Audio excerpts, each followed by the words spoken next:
Bienvenue à True Crime avec Christina. Ce soir, je vais vous raconter une histoire qui sort vraiment de l'ordinaire. Un des pires meurtres qu'on a vu en Australie. Une histoire tellement horrible qu'on dirait un film d'horreur. On dirait de la fiction. Mais c'est arrivé pour vrai.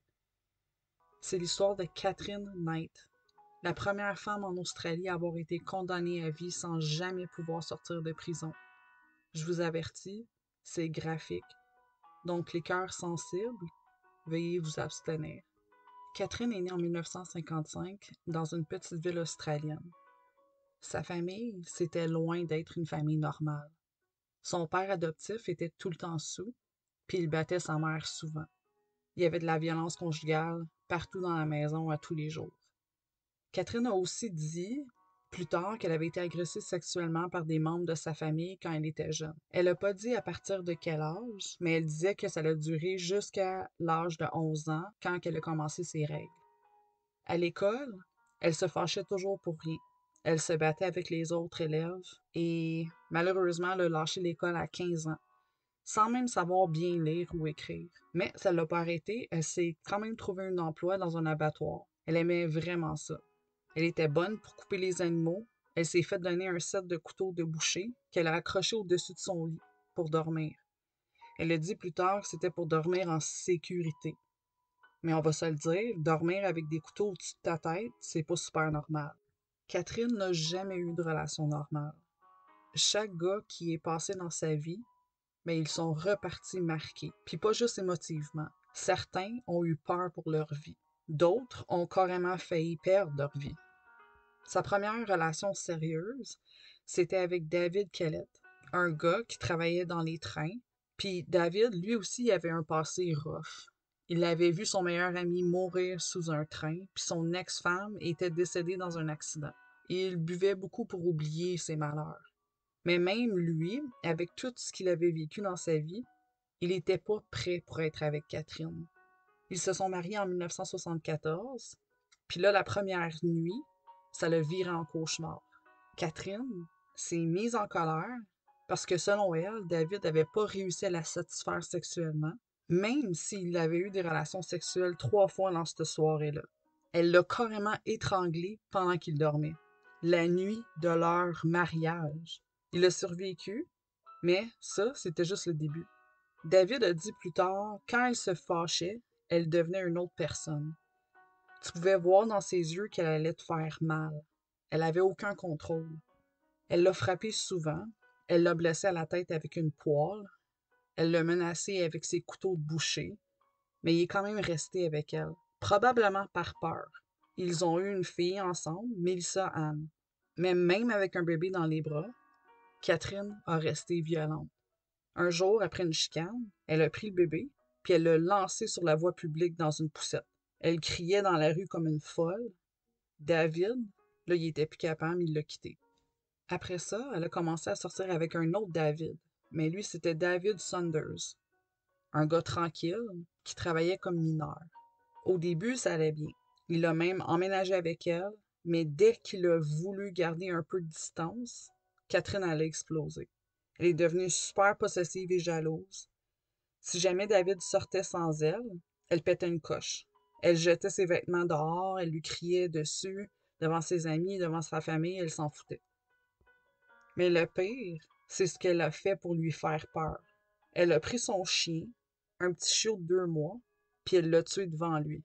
Elle l'a égorgé à bout portant, juste pour lui montrer ce qui allait lui arriver si jamais il décide de la quitter.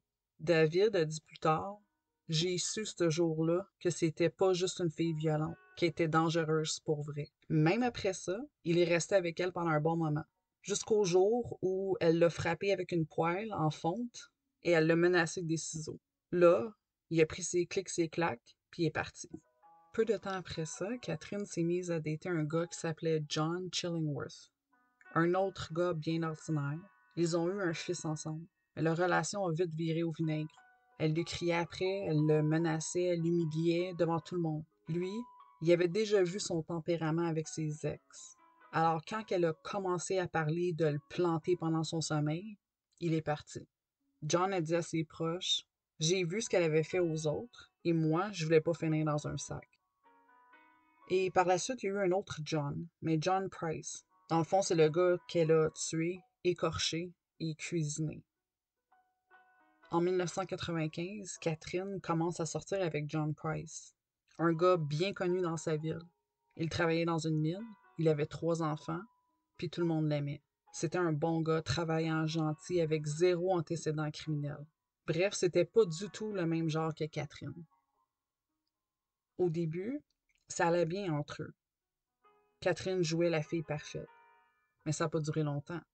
Rapidement, elle est redevenue celle qu'elle a toujours été, contrôlante, jalouse puis violente. Elle se fâchait pour rien, elle criait fort, elle pétait des crises, elle brisait des affaires dans la maison. Si John faisait quelque chose qui lui plaisait pas, elle virait folle. Puis lui, ben, il a enduré. Il voulait pas que ses enfants vivent un autre changement de vie. À un moment donné, parce qu'il voulait pas se marier avec elle s'est vengée d'une manière vraiment cruelle. Elle a pris des vieilles affaires qu'il avait volées à son travail des années plus tôt. C'était des vieilles trousses de premiers soins. Elle a tout filmé ça et ensuite, elle a envoyé la vidéo à son boss, à John. Résultat, ben, il s'est fait congédier après 17 ans de service. Évidemment, après avoir fait ça, il l'a foutu dehors. Mais elle est revenue peu de temps après, puis lui, malgré tout, il l'a laissé revenir. Peut-être par peur, peut-être parce qu'il avait encore de l'espoir, peut-être par amour, mais au fond de lui, là, il savait que ça finirait mal. Le 29 février l'an 2000, 5 ans plus tard, John a pris une décision. Il est allé au tribunal demander une ordonnance d'éloignement contre Catherine. Il savait là, qu'elle était dangereuse, il savait qu'elle pouvait le tuer. Ce soir-là, avant de partir de sa job, il a dit à ses collègues, si je me présente pas demain, c'est parce qu'elle m'a tué. Puis le lendemain, il était pas là. Quand John n'est pas arrivé à sa job, ses collègues ont tout de suite su que quelque chose clochait. Un de ses amis est allé chez lui pour voir si tout allait bien. Il a cogné, pas de réponse, il a poussé la porte, puis là, il est tombé sur l'enfer. Catherine avait attendu que John s'endorme, puis pendant qu'il dormait, elle l'a poignardé 37 fois. 37 coups de couteau. Elle l'a tellement poignardé de fois que le couteau est allé jusque dans les os. Le sang avait giclé partout dans la chambre, sur les murs, le plancher, le lit, partout. Mais le pire n'était pas encore arrivé. Après l'avoir tué, Catherine a pris son temps. Elle a enlevé toute la peau du corps de John. Oui, toute la peau en un seul morceau. Comme si elle avait fait ça toute sa vie, comme un animal à l'abattoir. Elle a suspendu la peau dans l'entrée du salon, avec un crochet au plafond. Ensuite, elle a coupé sa tête, puis elle l'a fait bouillir dans une grosse casserole avec des patates, des carottes, puis d'autres légumes. Elle a cuisiné son chum, littéralement. Elle n'a pas arrêté là. Elle a préparé la table, comme si elle allait servir un vrai souper à sa famille. Il y avait 2 assiettes sur la table. Sur chaque assiette, il y avait des morceaux du corps de John avec des légumes. Et à côté des assiettes, elle avait mis des papiers avec les noms des enfants de John. Elle allait leur faire manger leur père. Comme si c'était pas assez, elle a aussi écrit une lettre remplie de mensonges, où elle accusait John d'avoir agressé ses enfants. Une tentative ridicule pour se justifier, mais il n'y a pas personne qui l'a cru. Quand les policiers sont entrés, ils ont trouvé Catherine couchée dans le lit vivante. Elle avait pris une grosse dose de pilules. Elle a essayé de se suicider, mais elle a survécu, ça n'a pas fonctionné. Évidemment, Catherine, elle a été arrêtée tout de suite. Quand les policiers l'ont interrogée, elle a commencé par dire qu'elle se rappelait plus de rien, qu'elle avait oublié ce qu'il s'était passé. Elle voulait faire croire que c'était flou dans sa tête, mais il n'y a pas personne qui l'a cru. Les preuves étaient claires comme de l'eau de roche. Les couteaux, les photos, les marques sur le corps de John, la peau accrochée au plafond, c'était impossible de nier tout ça. Finalement, Catherine a changé sa version puis elle a plaidé coupable. Elle n'a pas voulu faire un vrai procès. Probablement parce qu'elle savait qu'elle allait perdre puis que tout le monde allait entendre, encore une fois, chaque détail dégueulasse de ce qu'elle avait fait. Des psychologues sont venus la voir. Ils ont dit qu'elle avait des problèmes de santé mentale, qu'elle avait un tempérament agressif puis qu'elle pouvait exploser à tout moment sans prévenir. Mais ils ont aussi dit qu'elle comprenait ce qu'elle faisait. Elle savait que c'était mal puis qu'elle était pas folle. C'était calculé ce qu'elle a fait. John Price a sûrement vécu les dernières minutes de sa vie dans une peur inimaginable, pendant que elle en profitait. Ça donne des frissons juste à y penser. Catherine Knight a été condamnée à la prison à vie, évidemment, sans aucune chance de sortir. Elle est la première femme en Australie à recevoir une peine comme ça. Elle est encore en prison aujourd'hui, puis elle va rester là jusqu'à sa mort.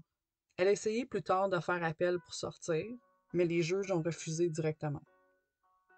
Une juge a même dit: ce que cette femme a fait est tellement horrible que même sa sentence à vie n'est pas assez. Ce qu'elle a fait, c'était pas un accident, c'est pas un geste de rage sur un coup de tête, c'était un meurtre planifié, violent, dégueulasse, inhumain. Puis le pire là-dedans, c'est qu'elle voulait faire manger ça à ses enfants. Ce genre de crime-là, ça te reste dans la tête. Tu peux pas l'oublier. Tu veux pas l'oublier. Parce que c'est exactement le genre d'horreur qu'on doit se rappeler. Que ça n'arrive plus jamais. Merci d'avoir été avec moi ce soir.